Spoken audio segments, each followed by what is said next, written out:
Dear Papa Dudut, huwag kalimutan na mag-like, mag-share at mag-subscribe.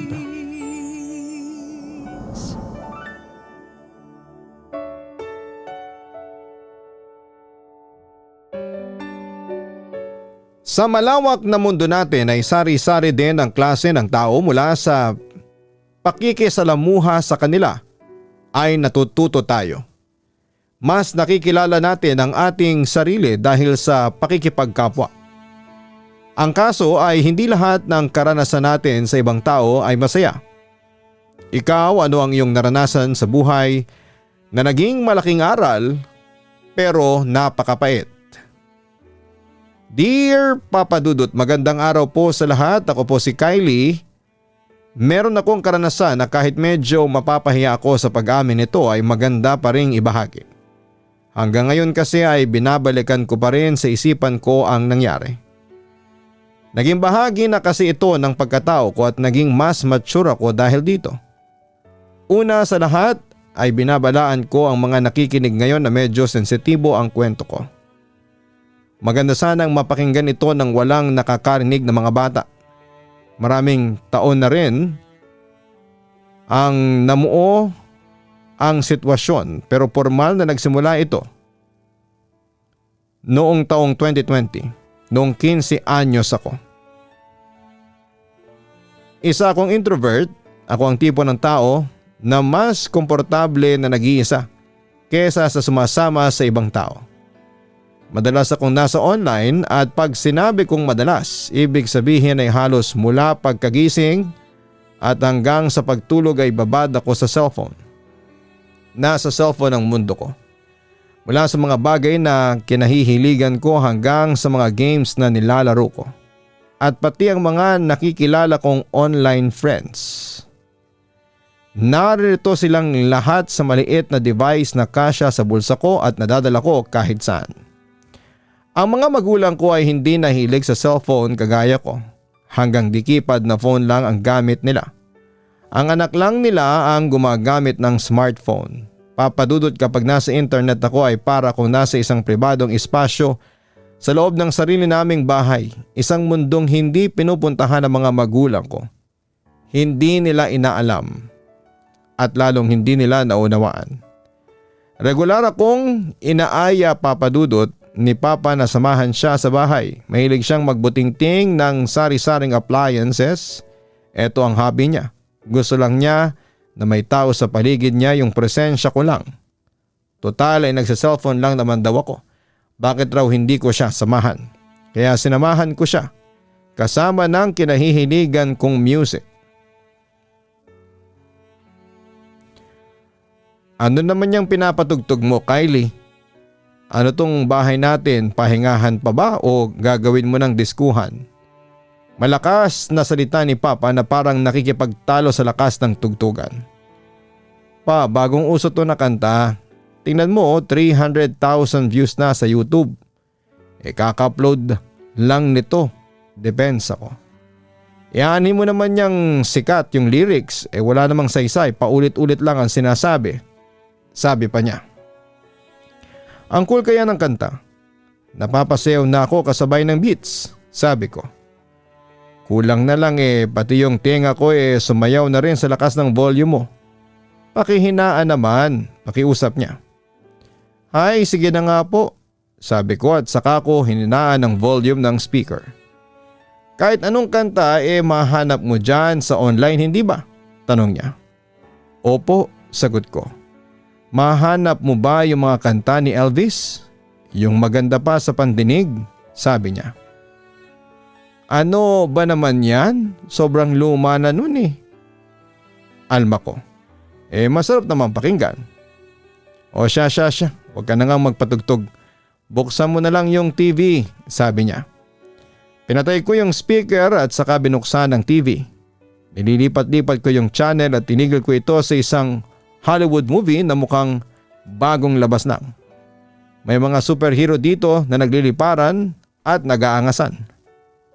Wag yan, ayoko niyan. Doon na lang tayong manood sa isang channel, sabi agad ni Papa. Hindi pa nga umiinit ng TV ay ayaw na niya sa palabas, Papa Dudut. Aling channel? Tanong ko. Yung may mga aksyon, sabi niya. May aksyon din naman to depensa ko. Pero mas gusto ko yung mga palabas doon sa kabilang channel, sabi pa ni Papa. Hay, o sige na nga po, sabi ko nang sumusuko. Inilipat ko sa kabilang channel ang TV. May pinapalabas ditong halos black and white sa konti ng kulay ng pelikula. May mga lalaki dito na may hawak na baril. Nagkabulan sila at pilit na tinatamaan ng isa't isa. Pisyew, pisyew! Tumunog ang pumuputok na baril ng mga nasa TV. Yung sound effects ay halatang mula sa lumang palabas. Ayan ang gusto ko. Okay na yan. Sabay na tayong manood, sabi pa ni Papa. Ikaw na lang pong manood ng TV, sabi ko. Bakit naman? Ayaw mo kong samahang manood? Taka niya. Hindi naman ako mahilig sa barilan. Dito lang ako sa sopa. Manonood ng cellphone. Mapapanood ko pa yung gusto ko, sabi ko at saka ako tumingin kay Papa. Nagmukhang malungkot ang mukha niya. Ba't parang nadidismaya ka? Sasamahan pa rin naman kita, sabi ko. Pag nanonood ka sa cellphone, makakasabay niyan yung tunog ng TV maingay, din niya. Siguro gagamit na lang po ako ng earphones. Ako na lang po makakarinig ng panonoorin ko. Hindi ka na po may istorbo niyan, sabi ko. Sinamahan ko pa rin si Papa at ganito na nga ang naging routine namin. Magkasama kami pero hahayaan ko siya sa TV habang nasa cellphone ako. Dati pinapatugtog ko pa sa bahay ang kantang paborito ko. Mga kantang electronic at pang party ang datingan. Mga puro tugs tugs tugs. In short, mga hindi trip ng Papa ko. Kahit na hinahayaan ni Papa ang mga pinapatugtog ko ay nakikita kong umaasim ang mukha niya. Siguro kaya ko ipinaparinig ang mga kanta ay may bahagi kasi sa akin na gusto sanang magustuhan din niya ang mga hilig ko. Pero hindi talaga. Magkaibang tao kami at magkaibang henerasyon pa. Tinitiis lang ni Papa ang mga pinatutugtog ko. Sa katagalan ay ini-enjoy ko na lamang ang mga ito mula sa earphones para ako na lamang ang nakakarinig, Papa Dudut. Kaya hindi rin nakapagtataka na mas nag-e-enjoy ako mag-cellphone at magliwaliw sa online world. Magkaiba kasi talaga ang mga hilig naming magpamilya. Sinasamahan ko na lamang si Papa tuwing nag-feeling mechanic ko siya. Naroon ang mga pisikal na presensya ko na kasama siya, ngunit ang atensyon ko ay nasa cellphone. Narito naman ang diwa ko palagi nasa online. Maraming interesanting bagay sa internet at hindi ito nauubos. Sa internet ko nahahanap ang mga taong kagaya ko ng trip. Noong edad kong yon ay halos kagagaling ko pa lamang sa pagkabata kaya mahilig pa ako sa cartoons. Nahanap ko ang sari-saring art ng mga kapwa ko fans ng mga cartoons. Mga drawings nila na pinopost nila sa online. Dito ako ginaganahang mag-drawing. Ginuguhit ko ang paborito kong characters at ibinabahagi rin ito sa mundo sa pamamagitan ng internet. Masaya sa feeling kapag may mga nag-view at nagko-comment sa mga drawings ko. Lalo na kapag nagugustuhan ito ng mga fans. Masaya sa feeling na may mga nakakasalamuha ako na katulad ko ng trip. Kahit na hindi kami nagkikita ng mga online friends ko sa personal. Hindi naman kasi nakaka-relate ang mga magulang ko dito. Sa pananaw ko ay pangmatanda na ang trip nila. Kahit sa school ay hindi ko mahanap ang mga tao na parehas ng hilig ko. Kaya sa online ko natagpuan ang komunidad ko. Sa online ko naramdamang belong ako. Sa mga ganitong fan community lumilitaw ang mga magagaling, ang mga mahuhusay at talentado, ang mga nakakalikha ng mga magagandang art. Sari-sari ang nililikha ng mga tao na fan work mula sa mga gusto naming cartoons, Papa Dudut. Umaapaw sa talento ang internet. May mga nagdo-drawing na kagaya ko, may mga nagsusulat ng mga kwento o ang mga tinatawag na fan fiction at meron pang mga musikerong gumagawa ng mga kanta. Dito nakilala ng fans ang isa't isa. Minsan ay dito rin nabubuo ang pagkakaibigan o kaya ay higit pa dito. Sa kabuuan ay masaya akong sumasawsaw sa mga online community. Yung mga mahuhusay naman sa mga ganitong komunidad ay yung mga tinatangkilik talaga. Nagkakaroon sila ng sarili nilang mga fans. Sila yung sumisikat sa internet. Ngayon ang tawag na sa kanila ay mga influencer. Nagiging parang artista na sila. Pangkaraniwan pa kung may 100,000 followers lang sa isang influencer. Nasasabi kong sikat na sila kapag umabot na sila sa million followers. Bahagi ako ng henerasyon na mas nakikinig ng mga kanta sa internet kumpara sa radyo. Kaya mga kantang paborito ko ay nagmula rin sa online. Marami sa mga nadiskubre ko ay sa online lang nagsimula at saka sumikat ang mga kanta nila. Kabilang nga dito ang isang musikerong nagustuhan ko talaga. Ang pangalan niya ay Andrew, isa siyang mahigit 30 years old na lalaking tumutugtog ng acoustic. Gumagawa siya ng mga kanta na hango mula sa mga kilalang cartoons at video games. May mga kanta siya na inspired sa isang paborito kong cartoon. Kilala naman itong cartoon at kinalakhan ko ito mula bata pa ako. Mahusay siyang tumugtog at gumawa ng mga kanta. Yung kalidad ng mga kanta niya ay pwede na sa radyo. Solid talaga, tapos yung vocals niya ay yung tipong kapag marinig ay gugustuhin ulit-ulitin. Dahil sa talent niya ay mabilis siyang sumikat. Nadiskubre ko siya noong 2015 at sa panahong nagdaan ay nakafollow ako sa channel niya. Taong 2019 ako unang nag-message sa kanya, Papa Dudut.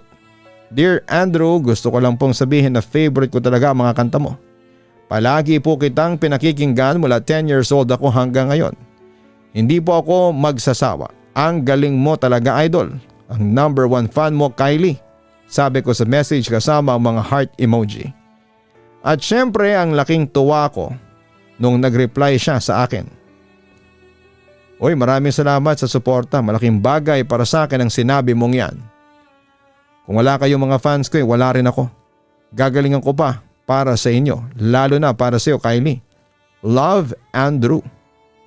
Nabasa ko ito at sa sobrang saya ko ay parang ako nasa cloud 9, Papa Dudut. Kahit sino naman ay ganito rin ang magiging reaksyon kapag napansin sila ng kanilang idolo. Pakiramdam ko na espesyal ako kasi nilaan niya ang panahon niya para mag-message. Kaya lalo kong sinubaybayan ang mga ganap niya sa online. Mula nung magsimula pa lang siya sa pagiging content creator, nakita kong nag-boom siya hanggang sa umabot na siya sa million followers. Dahil sa talento niya at sa malakas na suporta ng fans ay nakabuo siya ng career sa music. Nasa puntong nakipag-collaborate na ang mga ibang musikero sa kanya. Iniimbita na siya sa mga tour kung saan ay tumutugtog sila ng live sa iba't ibang lugar. May kumikitang kabuhayan na siya, pero may iaangat pala sa karir niya. Kinuha siya ng isa pang sikat na content creator na producer ng mga palabas. May bagong ginagawang web series itong content creator at si Andrew ang nilapitan para mag-compose ng music para dito. Ito ang pinakamalaking project niya. Positibo ang usad ng karir niya, pataas ang direksyon. Pagkatapos ay dumating ang 2020. Alam nating lahat na ito ang panahon na nagkaroon ng mga lockdown. Sa Metro Manila nakatira ang pamilya namin at naging mahigpit dito pagdating sa rules ng quarantine. Naging bawal na lumabas sa bahay at hindi ako nakapasok sa physical na school at nanatili ako sa online class. Ito ang panahon na nakaramdam ako ng matinding pagkabagot, pagkainip at pagkaburyo. Pinagbabawal na lumabas sa mga menor de edad, 15 years old ako noon kaya nakatenga lamang ako sa bahay. Kahit sa mga mall ay hindi pwedeng gumala, as in wale na mapupuntahan ka. Sa bahay lang talaga ako noon. Kung babad na ako sa cellphone bago nagkaroon ng mga lockdown, mas lalo pang tumindi ang pagsa-cellphone ko. Tipong 2 beses na kada araw ang pag-charge ko sa phone ko kasi gamit na gamit ko na ito. Wala naman kasi akong ibang mapagkakabalahan, Papa Dudut. Kahit nakakausap ko ang mga kaklase ko sa chat at sa video call ay iba pa rin talaga ang personal silang makakasama. Dito ko naramdamang nakakulong ako sa sarili kong bahay. Noong kasagsagan ng lockdown ay napansin ko rin sa channel ni Andrew na naging inactive na siya. Ilang buwan siyang hindi nakapag-upload ng bagong kanta mula nang sinatupad ang lockdown. Nag-message ulit ako sa kanya. Kumusta ka na, Andrew? Ang tagal mo nang nawawala. Sad emoji. Pag nalulungkot ako ay pinakikinggan ko ang kanta mo. Tapos ay nagiging masaya na ako. Sana maging active ka na ulit. Inaabangan ko yung mga bagong gawa mo. Happy emoji. Ingat po palagi. Sabi ko. Lumipas ang ilang buwan na walang reply mula kay Andrew. Hindi man lang niya sinin ang chat ko. Hanggang sa bandang September 2020 kung saan ay may lumabas na notification sa phone ko, isang message galing sa kanya. Sorry. Hagulhol emoji. Ngayon ko lang nakita ang chat mo. Sulat ni Andrew. Di kita na-replyan ka agad, sorry talaga. Sana'y hindi ka nagalit. May dinodrawing ako noon sa laptop. Sinantabi ko muna para agad siyang ma-replyan. Okay lang po yun. Buti buhay ka pa. LOL, sagot ko. Hahaha, sagot naman ni Andrew. Siyempre buhay pa ako. Laugh emoji. Salamat sa message mo ha. Gumaan ang loob ko. Ha? Nagtatakang emoji. Bakit, mabigat ba yung loob mo? Tanong ko. Lumabas yung 3 tuldok na may tinatype. Matagal din itong nakalitaw. Ibig sabihin ay pinag-iisipan niya yung sasabihin niya sa akin bago niya ito sinend. Wala to. May pinagdadaanan lang ako. Sagot niya sa wakas. Ganon? Ang tagal po ng typing mo tapos ang ikli lang ng reply mo. Okay ka lang po ba? Tanong ko. Hehehe, nakakatuwa ka naman. Laugh emoji. Sagot niya. Feel ko kasi, ikikwento mo na sana eh. Sige na po, ano po yun? Curious tuloy ako. Udyo ko. Dito ba talaga tayo magchat-chat sa YouTube?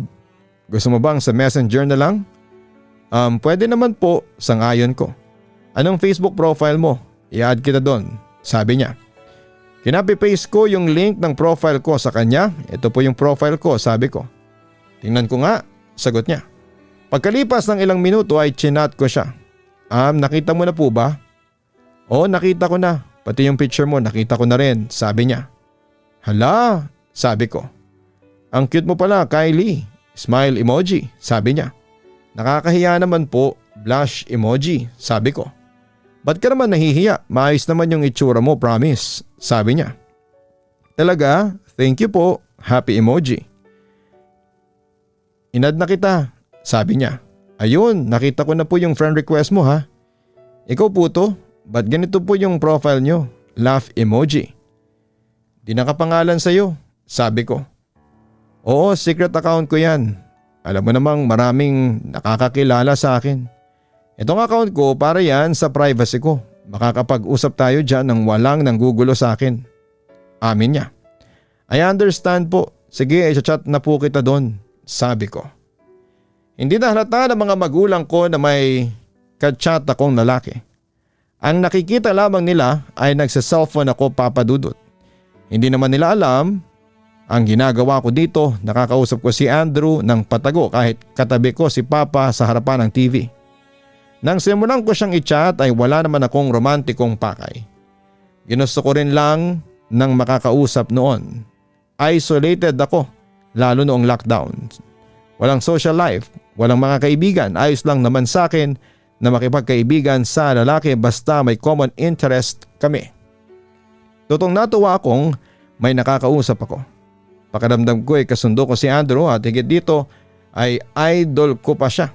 Bilang fan niya ay syempre habang nagchat-chat kami ay nahahaluan na rin po ito ng paghanga ko. Sa mga chat namin ay nag-open siya tungkol sa buhay niya. Kinikwento niya yung mga ginagawa niyang projects. Yung mga tinutugtog niya, ina-upload niya at ina-update niya ako tungkol sa soundtrack para sa mga web series. Kinikwento niya na delay yung project dahil sa COVID pero under production pa rin. Sineshare niya yung mga papaano ginagawa yung web series. Sinabi niya sa akin yung mga kwento bago pa ito pinalabas sa online. Kumbagay nauna ako kaysa sa audience na malaman ito. Nakakaaliw kasi habang nagkikwento siya ay nakikita ko rin ang ginagawa niya. Nagpapadala siya ng pictures ng mga kinocompose niya. Ng setup niya sa bahay kung ano-anong tungkol sa kanya kumpara sa maliit na mundo ko. Namamangha ako sa buhay na meron siya.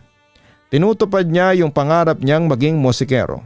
Tapos ay nirerespeto pa siya ng mga kapwa niyang content creators. Pakaramdam ko na ang swerte ko na nagkaroon ako ng kaibigan na kagaya niya. Na influencer pa. Lalo kong naramdamang special ako dahil may kaibigan akong VIP sa tingin ng marami. Inopen ko sa kanya na gusto ko siyang ipagmalaki. Pero ang sagot niya ay taliwas sa inaakala ko. Hindi ako makapaniwalang kachat kita. Ikaw si Andrew mismo, yung matagal ko nang hinahangaan, nandito kakausap ko. Sabi ko sa kanya at halatang starstruck. Ang sarap namang marinig niyan. Kaya ako mas ginaganahang tumugtog dahil sa mga ganyang linyahan mo. Maraming smiley, sagot niya. Alam mo bang proud talaga ako sa iyo?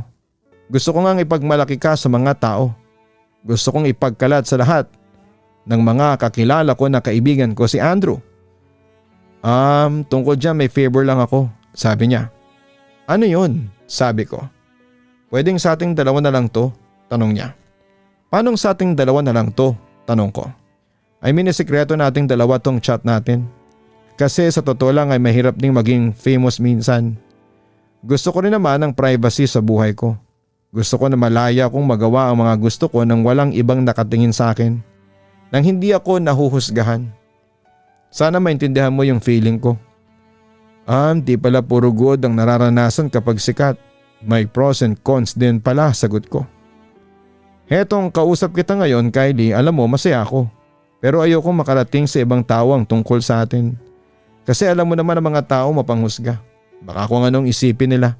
Sabihin nila na creepy ako, isang 30 plus old na lalaki tapos chinachat na kita na isang high school student. Kahit wala namang masama sa ginagawa natin, di ba? Parehas naman natin gustong mag-chat sa isa't isa, sabi niya. Oo nga po, sabi ko. Kaya para at peace tayo at malaya tayong makapag-chat, sa atin na lang to ha. Ikaw lang ang nakakaalam sa secret account kong ito. Ikaw rin lang ang kakausapin ko dito, sabi niya. Okay po, rerespetuhin ko yung gusto mo. Hindi ko po sasabihin kahit kanino ang tungkol sa iyo, sabi ko. Sa paglipas ng mga buwan ay nagpatuloy ang pagchat-chat namin. Nagkukwento na rin ako sa kanya ng tungkol sa sarili ko. Naramdaman ko kasing komportable akong mag-open sa kanya. Inopen ko sa kanya ang tungkol sa pamilya ko, yung sitwasyon namin sa bahay, yung wala akong makausap dito. Gusto ko yung mga may nakakaintindi hindi lang sa mga hilig ko kundi pati na rin sa mga bagay na malalapit sa puso ko. Nang mga panahong yon, pakiramdam ko ay siya yung nakakaintindi sa akin. Tuwing chinachat ko siya ay sumasagot siya. Interesado siyang kausapin ako. Pinapakita niyang nagkikare siya sa akin, Papa Dudut. Masaya ako ng mga panahong yon dahil kay Andrew. Noong chinat ko naman siya, wala naman akong pakay sa kanya. Bonus na lang yung nireplyan niya ako at yung maging magkaibigan kami. Pero paunti-unti mula sa atensyon na ibinibigay niya sa akin ay lumalim yung pag-uugnayan namin, Papa Dudut. May mga moment na nararamdaman kong humihigit na sa pagkakaibigan yung pag-uusap namin. Minsan ay nililibre niya ako ng item sa mga games, yung mga binibili talaga gamit ng pera. Kahit tanggihan ko ay pipilitin niya ako dahil maliit na bagay lang daw yon para sa kanya.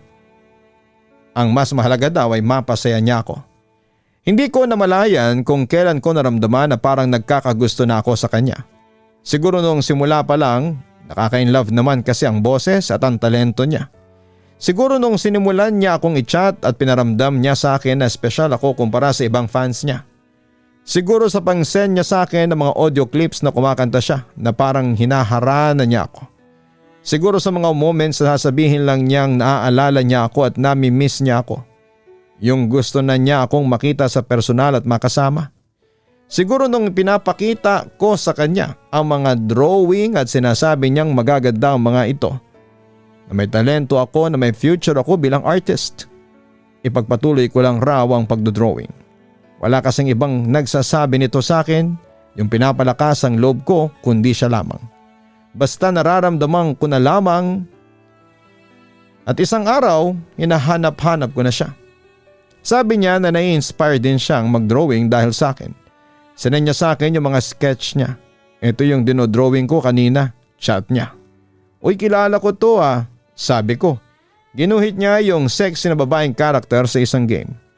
O pinapractice ko nga ngayong mag-drawing ng anatomy. Feeling ko marami pa akong aaralin bago kita maging kasing galing na mag-drawing, sabi niya sa akin. Ikaw talaga. Kahit ako marami pa akong practice na pagdadaanan. Wait, mabalik tayo sa sketch mo. Ang ganda ng pagkakagawa mo dito. Action pose tapos may force shortening pa. Saan mo nakuha yung reference photo mo para dito? Supportive na sabi ko. Ano, pinagtsuran ko yung sarili ko eh. Emoji. Reply niya. We, laugh emoji, sabi ko. Ang hirap kasing hanapin yung post na gusto ko. Di kaya ng simpleng online search. Yung gusto ko yung mas malapit yung paa sa camera na mukhang sisipa na. Hindi ko mahanap yung picture na gusto kong angulo kaya inarte ko na lang mismo yung post. Paliwanag niya. Pero female body yung drawing mo Paano mo nakuha yung proportion ng katawan? Tanong ko. Dyan naman naganap ako ng pictures. Saka hinaluan ko na rin ng konting tsamba. Ganyan ang tricks ng mga beginners. O ano naman yung masasabi mo? Pwede na ba yung drawing ko? Sabi niya. LOL. Pwede na, sagot ko. May gusto pa akong i-drawing babae pa rin. Siyempre kaso nahihirapan ako sa curves ng bewang. Hindi ko naman na to madadaan sa selfie dahil hindi naman ako babae. Laugh emoji. Pwede kayang…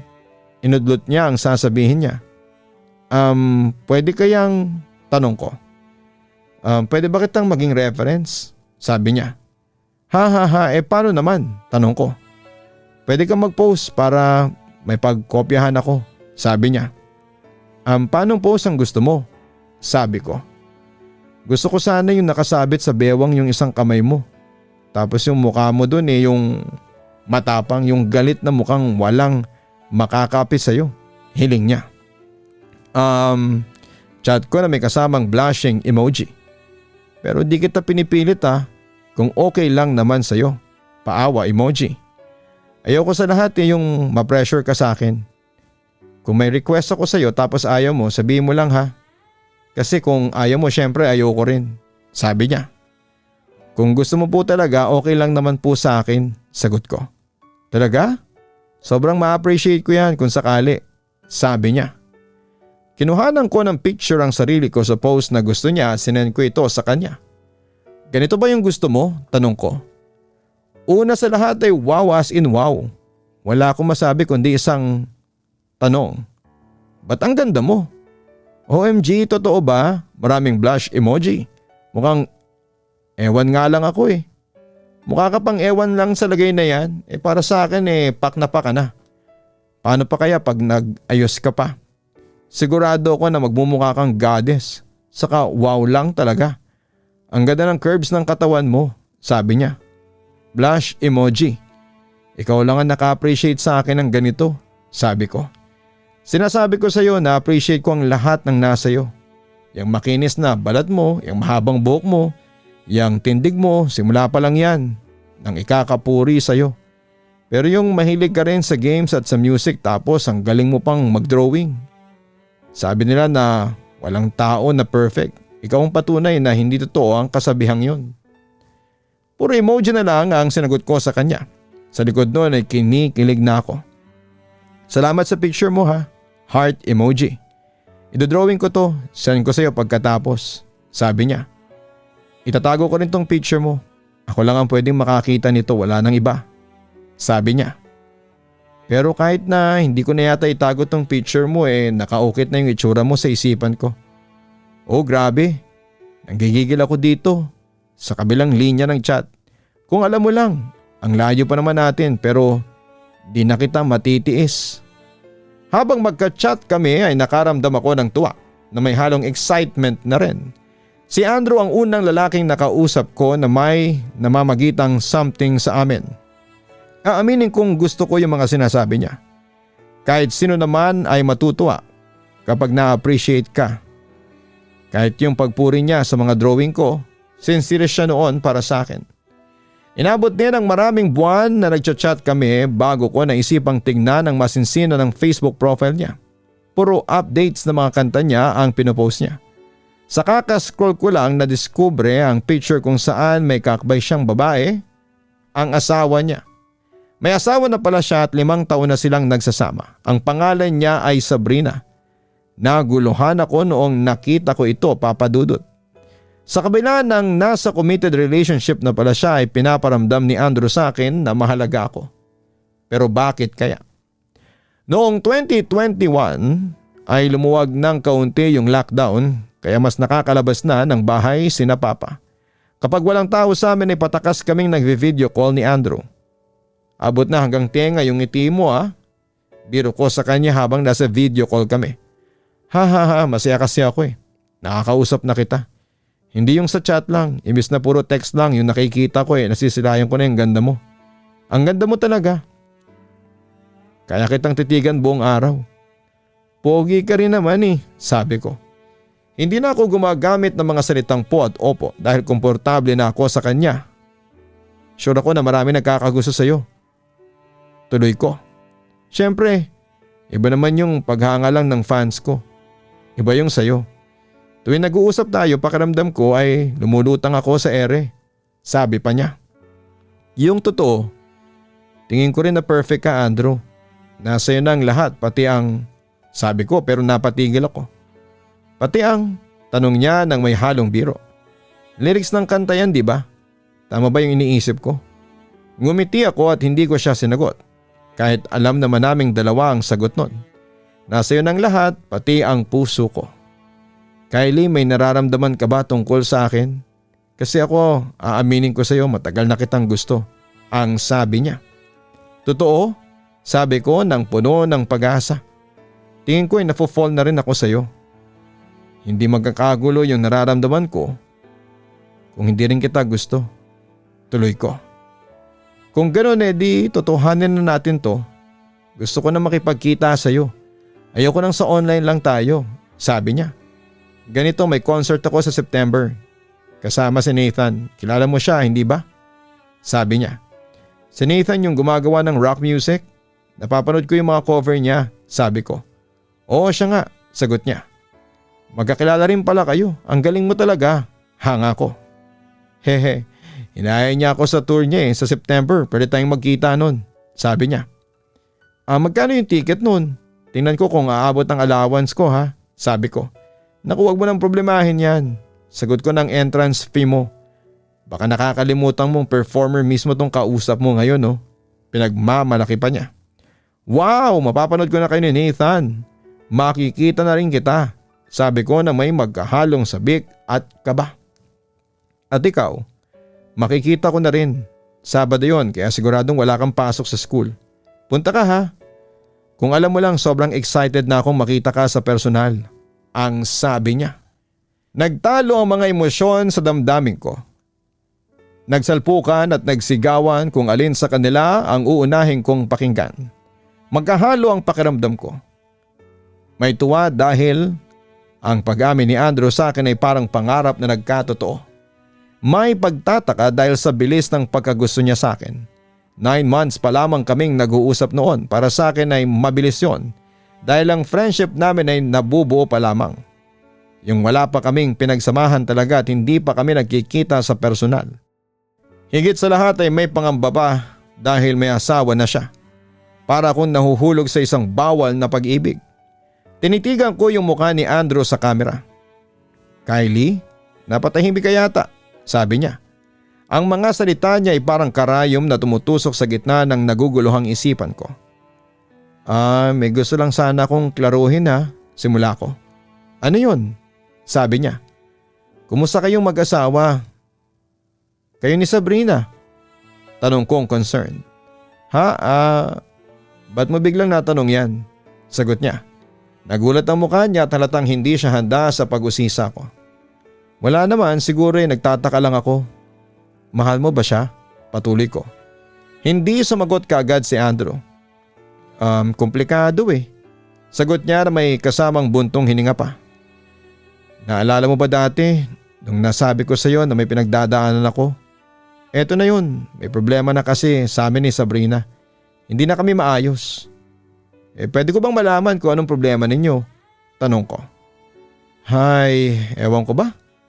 Malamig na kasi siya sa akin Matagal na kaming hindi pisikal sa isa't isa. Lalo na nung dumating yung COVID. May pinagdadaanan din kasi siya. Nawalan siya ng trabaho dahil sa lockdown. At saka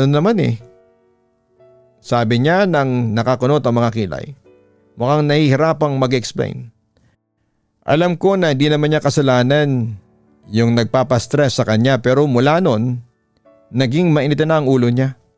Tuwing nilalambing ko siya naaaburido siya. Inaaway na lang niya ako. Palagi na lang nakakalungkot pero minsan feeling ko maghihiwalay na kami. Nanatili akong tahimik at seryosong pinakikinggan siya. Hindi man lang niya intindihin na bilang isang lalaki may mga pangangailangan din ako. Di na niya binibigay sa akin. Sana nga pumayag na siya na tumuloy kami sa open relationship. Sabi niya. Open relationship? Ano yun? Tanong ko. Yun yung pwedeng makipagrelasyon sa kahit na sino kahit may asawa. Yung open kami para may mangyari kasama ng ibang tao. Sabi niya. Bali kayo pa rin pero at the same time may available ka rin. Intindi ko. Oo, ganyan nga. Ang saya-saya nun, no? Sabi niya. Kung ganun di okay lang sa'yo kung may makalandian si Sabrina na ibang lalaki. Hindi ka ba magsiselo sa kanya?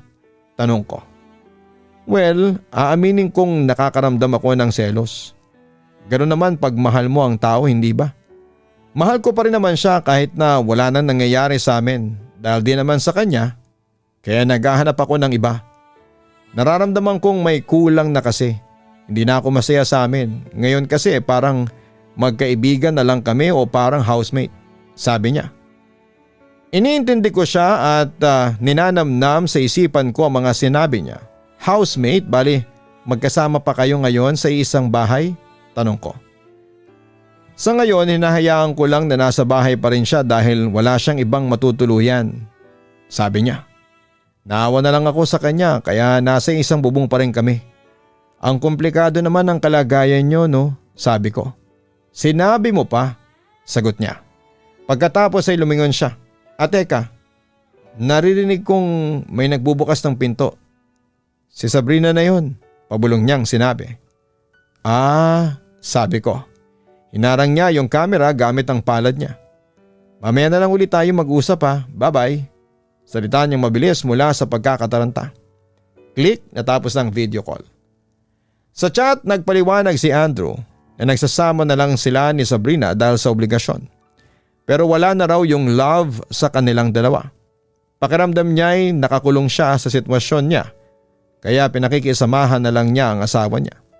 Malaking bagay daw para sa kanya na nag-uusap kami dahil nararamdaman niya yung love mula sa akin. Dahil gusto ko si Andrew ay naniwala ako sa mga sinasabi niya. Noon ko lang kasi naranasan ang magmahal. First, if infatuation ko siya. As in, papunta na doon sa feelings ko sa kanya. Nasa kanya na kasi ang lahat ng hinahanap ko sa isang future boyfriend and more. Pero hindi ko maiwasang mabagabag. Siguro mula sa selos o yung feeling na yung gusto kong maniwala na ako talaga ang mahal niya. Pero hindi ako sigurado. Hindi ako mapakali. Naramdaman ko yung tinatawag nilang butterflies in the stomach. Pero sa paraang hindi masaya. Siguro rin ay dahil sa konsensya. May bahagi sa akin na nasasaktan para kay Sabrina. Lalo kapag may nasasabi si Andrew tungkol sa kanya na hindi maganda. Hindi ako sigurado kung mahal talaga siya ni Andrew. Minsan habang nanonood kami ni Papa sa TV naisipan kong humingi ng payo sa kanya. Hindi ko maamin sa kanya yung tungkol kay Andrew. Kaya kinausap ko siya sa parang hindi ako nagpapahalata. Pa, hindi ba nag-aaway kayo minsan ni Ma? Tanong ko. Ba't mo naalala yan? Dahil ba sa pinapanood natin? Wala namang pag-aaway ng mag-asawa sa pelikula. Sabi pa niya. Wala naman po, naisipan ko lang. Naisip mo ba minsan na maghiwalay kayo pag nag-aaway kayo? Tuloy ko. Sumalubong ang mga kilay niya. Hindi, sagot niya. Ba't naman? Tanong ko. Simple lang, dahil mahal ko ang mama mo. Malit na bagay lang naman yung mga pinag-aawayan namin. Tampuhan lang yon. Sa kabuuan ay nagkakasundo kami. Saka dahil din sa'yo Kylie, nandito ka kasi. Sabi niya. Dahil sa akin? Sabi ko. Oo, anak ka namin. kasama ka sa bumubuo sa aming dalawa. Sagot niya. Sa mga panahong masama ang loob mo kay mama, pumapasok ba sa isipan mo na maghanap ka ng ibang babae? Tanong ko. Tiningnan ako ni Papa ng gulat at sa kanya sinabi, nagtataka ako dyan sa mga tanong mo. May pinanggagalingan ba yung mga yan? Wala naman po, sabi kong natataranta. Baka may pinagdadaanan ka. May nanliligaw ba sa'yo? Tanong niya. Wala, agad kong sagot. Ang tono ko'y naging masyadong malakas. Nangamba ako na baka mahalata ako ni Papa. Pero desidido akong panatilihing sikreto yung tungkol sa amin ni Andrew. Sigurado ka ha? Sabi niya. Tinitigan niya ako ng may pagdududa. Opo, sabi kong pilit na mukhang nagsasabi ng totoo. Sige, sabi mo yan eh. Sagot niya nang nakangisi. Nagpatuloy siya. Bali ang sagot ko sa tanong mo kung naghahanap ako ng ibang babae, hindi rin. Alam mo kung bakit? Kasi gulo lang ang dulot niyan. Gulo? Ano pong ibig mong sabihin? Tanong ko. Kasi pag ginawa ko yon, anong mangyayari sa inyo ng mama mo? Ibibigay ko yung oras ko sa ibang babae imbes na sa inyo ako nakatuon. E di syempre, mapapabayaan ko kayo. Kung sakaling makabuntis pa ako, nako, malaking problema yon. Hindi ko naman mahahati yung katawan ko para maasikaso kayong lahat, hindi ba? Paliwanag pa niya. Sumang-ayon naman ako sa kanya. Kung makabuntis nga ako tapos iiwan ko yung babae, sobrang irresponsable nun. Sa huli, ang talagang kawawa doon ay yung magiging anak namin. Kaya mas mabuti nang wag nang magsimula pa ng gulo, sabi niya. Naintindihan ko po, sabi ko. Anak, kayo ng mama mo ang priority ko sa buhay. Kabilang kayo sa mga pinakamahalagang tao para sa akin. Hindi ko iwawasak ang pamilya natin para lamang sa panandaliang ligaya kasama ng ibang babae, okay? Ang sabi pa niya. Ngumiti ako. Okay po pa. Sigurado kang wala kang pinagdadaanan ngayon ha? Tanong niya ulit. Opo pa, sagot ko. Baka naman ako yung pinagdududahan mo. Tingin mo ba may ibang bebot ako? Tanong niya sa akin nang nakangiti. Natawa ako ng kaunti. Hindi no. Di po ako nanghihinala sa iyo. Sinasabi ko sa iyo malinis ang konsensya ko ha. Sabi ni Papa na natatawa na rin. Noong nagpaliwanag sa akin si Papa nang nararamdaman kong proud ako na siyang tatay ko. Totoo ang sinasabi niyang loyal siya kay Mama dahil ang free time niya ay napupunta sa pagbutingting ng mga gamit. May hobby siya at hindi yon ang pambababae. Siguro dahil na rin sa murang edad ko noon ay hindi pa ako biyasa sa pagkilatis ng tao. Mas pinili kong maniwala kay Andrew. Inintindi ko siya at pinangahawakan ko yung sinasabi niyang ako na yung perfect para sa kanya. Dumating ang September 2021 at ang araw ng concert ni Andrew. Nung araw na yon ay nagpaalam ako kay Papa na lalabas ako. Gusto mong ihatid kita? Tanong ni Papa bago ako lumabas ng pintuan. Hindi na po. Kaya ko nang pumuntang mag-isa, sabi ko. Sige, mag-iingat ka ha. Sabihin mo lang kung may kailangan ka, sabi pa ni Papa. Opo, sabi ko na may kasamang kaunting ngiti. Mauna na po ako. Mag-isa ako nakarating sa concert, nasa isang open air venue ito. Mabuti at hindi umulan noon kaya nakalabas sa concert ground sa mga tao. Bandang hapon ito nagsimula hanggang sa nag-sunset dito. Nahaluan ng kulay orange at pink ang kalangitan sa likod ng stage. Habang nasisinaga ng performers nang umihinang sinag ng dapit hapon. Pinanood ko si Andrew at nakita ko siya sa wakas sa personal. Magkasama sila ni Nathan at ang iba pang mga kabanda. Habang nagpe-perform si Andrew ay umaapaw ang confidence niya. May stage presence siya. Nakakabighani siya, totoong nakaka-inlove. Ramdam ang energy mula sa audience na nag-i-enjoy sila. Kasama ako sa sumisigaw tuwing nagiging intense ang performance. Marami ring tao na pumunta sa event pero wala sa kanilang nakakaalam na personal kong kilala ang kumakanta sa harapan nila. Pagkatapos ng performance, inayos ko saglit ang itsura ko at saka ako lumapit sa stage para salubungin si Andrew. Natanaw ko siyang buwaba ng stage at kakawayan ko na sana siya. Pero ininahan ako ng isang grupo ng mga babae na sinugod siya. 3 babae sila, na mga teenager din kagaya ko. May mga itsura sila at nakaporma pa. Pinanood ko silang excited na nilapitan si Andrew. Kinausap nila si Andrew at nakipag-picture pa sa kanya. Tapos ay nilabas ni Andrew ang cellphone niya at may tinype dito habang tinitingnan ng isang babae na sumasang-ayon. Naisip ko anong ginagawa nila. Kinukuha ba ni Andrew ang contact info ng babae? Nakita ko ang sagot sa mukha ni Andrew kung paano siya nakitungo sa mga babaeng ito. Iba yung tingin niya sa kanila, malagkit, mukhang bet niya sila lalo doon sa isang babaeng sexy ang suot. Sa moment na yon ay tinanong ko ang sarili ko kung ano ba ako kay Andrew. Espesyal ba talaga ako para sa kanya o iba pala ang habol niya sa akin?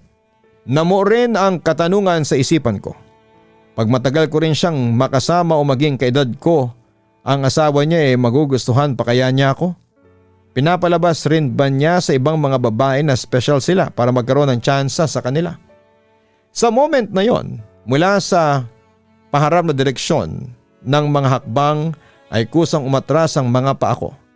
Lumayo ako sa kanila at lumingon patalikod para hindi makita ni Andrew ang mukha ko pati ang mga luha na namumuo sa mga mata ko. Umalis ako sa venue at naglakad sa kalsada para magpahangin. Pinigilan ko ang pagbuhos ng emosyon ko dahil nasa public space ako pero luhaan pa rin ako. Nang namalayan ko ulit ay madilim na ang kalangitan. Sinilip ko ang phone ko at nakita kong may nag-text. Hindi si Andrew kundi si Papa. Gumagabi na, where na you? Sabihin mo lang sa akin kung gusto mong sundin kita. Sabi ni Papa sa text na barok ang pagtatype. Pinunasan ko ang mga luha ko. Tuluyan nang lumubog ang araw, malamig ang hangin ngunit hindi nito natapatan ang nanlalamig na damdamin ko. Dahil sa simpleng text ni Papa sa akin ay naramdaman kong may taong totoong may pakialam sa kapakanan ko. Natunaw agad ang namuong yelo sa puso ko. Ginusto ko tuloy na may makasamang pauwi. Sinagot ko si Papa, sige po, pasundo po ako. Papa Dudot, kahit sa online lang kami nagkakilala ni Andrew, inakala ko talaga na nagustuhan niya ako. Kahit na hindi naman ako inosente sa usapang relasyon nung teenager ako. Marami pa pala akong matututunan tungkol sa mga totoong pakay ng mga tao. Meron palang magpapanggap na nagkikare sa akin para kapag nagtiwala ako ay may makuha siyang mas mahalaga mula sa akin. Naintindihan ko kung bakit iniiwasan dapat ang pakikipagrelasyon sa minor de edad. Kahit sabihing dalaga na, hindi pa talaga mature mag-isip ang mga teenager. Dahil sa kakulangan namin ng experience sa tao ay mas madali kaming mauto ng mga sanay na manloko at magmanipula. Kahit na ginusto kong kausapin si Andrew at sa huli ginusto ko siyang maging boyfriend, hindi ko maiwasang isipin na ginagamit niya ang pagiging fan ko sa kanya at yung wala akong muwang sa pakikitungo sa mga lalaki. Siya lang pala ang magiging first heartbreak ko. Chinat pa niya ako pagkatapos ng concert, hinahanap ako. Kinukumusta pa niya ako sa mga sumunod na linggo. Ano raw ang nangyayari sa akin, ba't di na raw ako nagchat-chat sa kanya? Pero hindi ko na siya nireplyan hanggang sa nagsawa na lamang siyang mag-message. Gets na niyang hindi ko na siya papansinin. Ewan ko ba, siguro'y naramdaman ko na kapag chinat ko pa siya ay gulo lang ang aabutin ko. Kahit yung pagkakaibigan namin dalawa, hindi na ako sure kung naging totoo yon o sinasabi lang niya yung mga gusto kong marinig. Kasi pansariling pakay niya ang gusto niyang makuha at gusto niyang may mangyari sa amin. Kunwari lang yung pakikipag-close sa akin para makuha niyang tiwala ko para sa susunod ay ang katawan ko naman.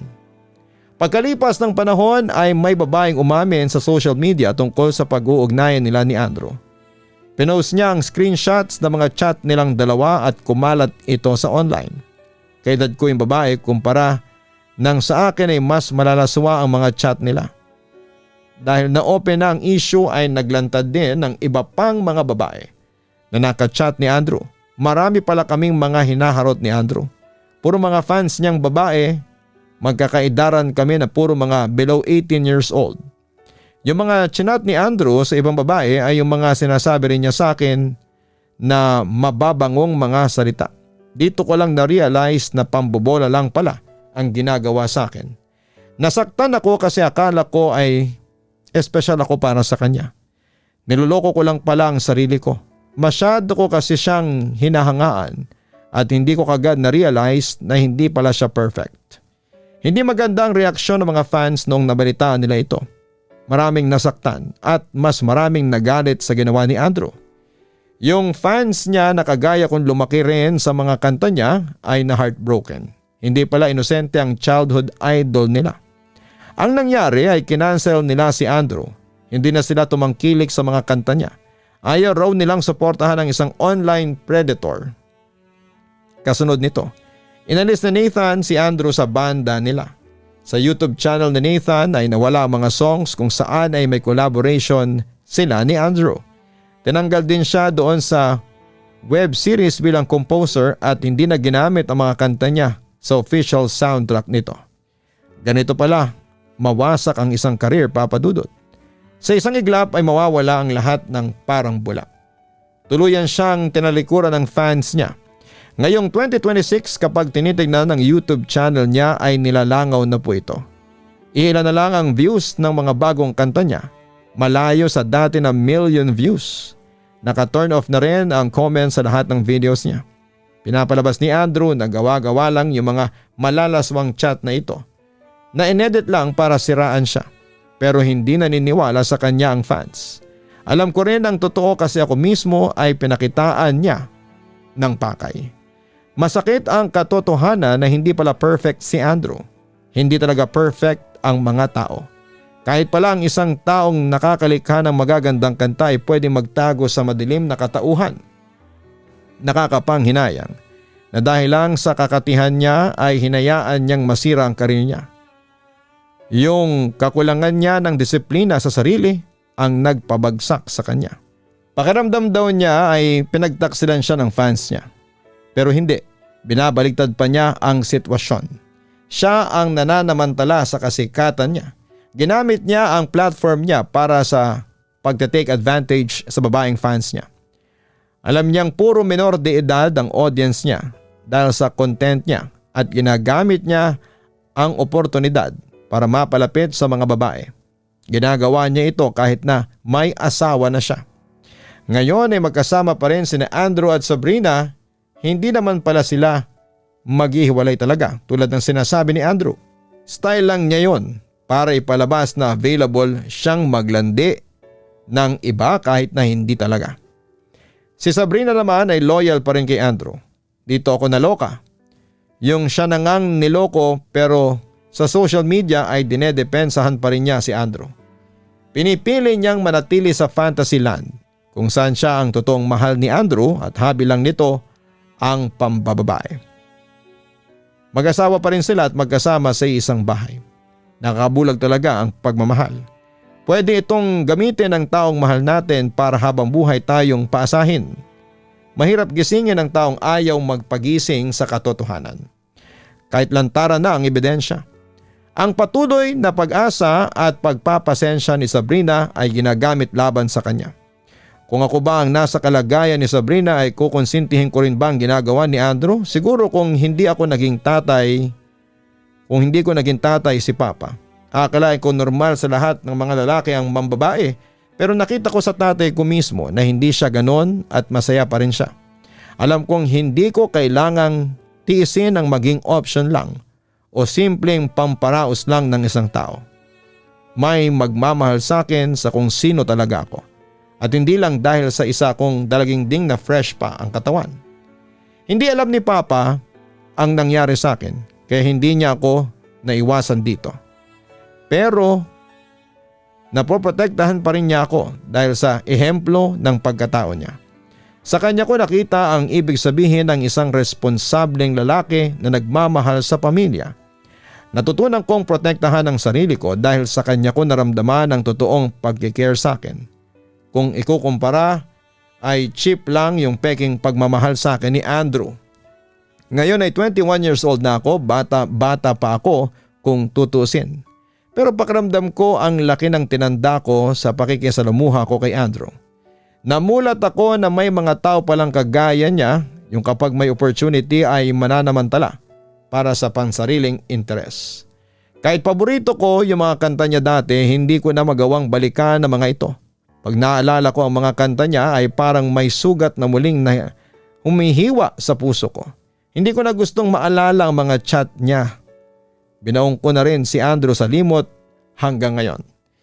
Bumabalik na rin sa face-to-face classes ang mga eskwelahan dahil nagiging busy na sa academics ay kusang nabawasan ang oras ko sa cellphone. Mas nasa reality na ang focus ko at sa pagsosocialize ng face-to-face din. Dahil mas marami na akong nakikilala, kahit papaano ay nakakahanap na ako ng taong kaparehas ko na mga hilig at nagiging kaibigan ko na rin. Naging mas mapanuri din ako sa mga taong nakikilala ko sa buhay kung paano naman kasi ang mga tao sa online ay ganoon din sila sa labas. Hindi na iba ang katauhan. Kapag nakakaengkwentro ako ng babaero ay iniiwasan ko na kaagad. At sa tatay ko naman nakahanap ako ng isang trip na napagkasunduan namin, yon ay ang magkasama kaming nakikinig sa programa mo, Papa Dudut. Salamat po sa pagkakataong mag-share ng story ko. Gusto kong malaman ang opinyon ng mga tao tungkol kay Andrew. Tama ba o mali ang ginawa ko? Babasahin ko ang comments sa YouTube channel ninyo at sa Spotify. Lubos na gumagalang, Kylie. May mga tao talagang hindi marunong makontento. Yung kahit na ibinigay natin sa kanila ang lahat ay kulang pa rin ito sa kanila. Maiging maprotektahan natin ang sarili mula sa mga ganitong klase ng ugali. Kapag mabigat ang pakiramdam, ang hinihiling ng iba mula sa atin ay senyales ito na baka may mali na sa mga nangyayari. Salamat sa inyong suporta at pakikinig sa ating channel. Maraming salamat po.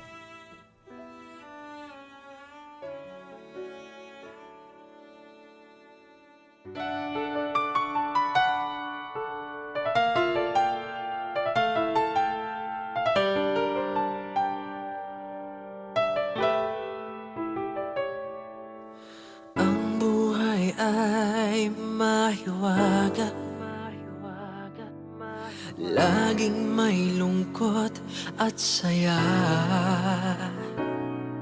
sa Papa Dudut Stories. Laging may karamay ka.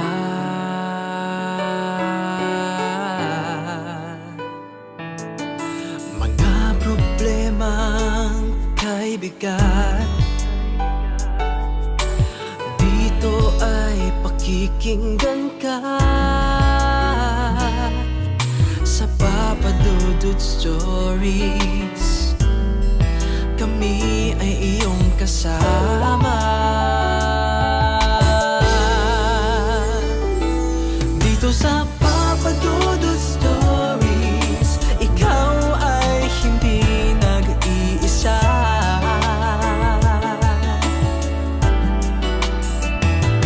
Dito sa Papa Dudut Stories, may nagmamahal sa'yo.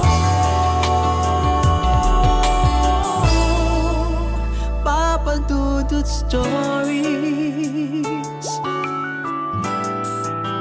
Papa Dudut Stories,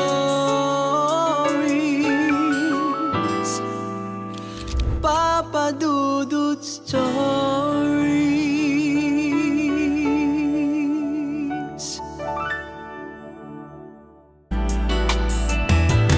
Dito sa Papa Dudut Stories, may nagmamahal sa'yo. Papa Dudut Stories, Papa Dudut Stories. Hello mga ka-online, si Papa Dudut po ito. Nagustuhan niyo ba ang kwento natin ngayong araw? Pwede kayo mag-post ng inyong mga komento at huwag din kalimutan na mag-like, mag-share at mag-subscribe. Maraming salamat po.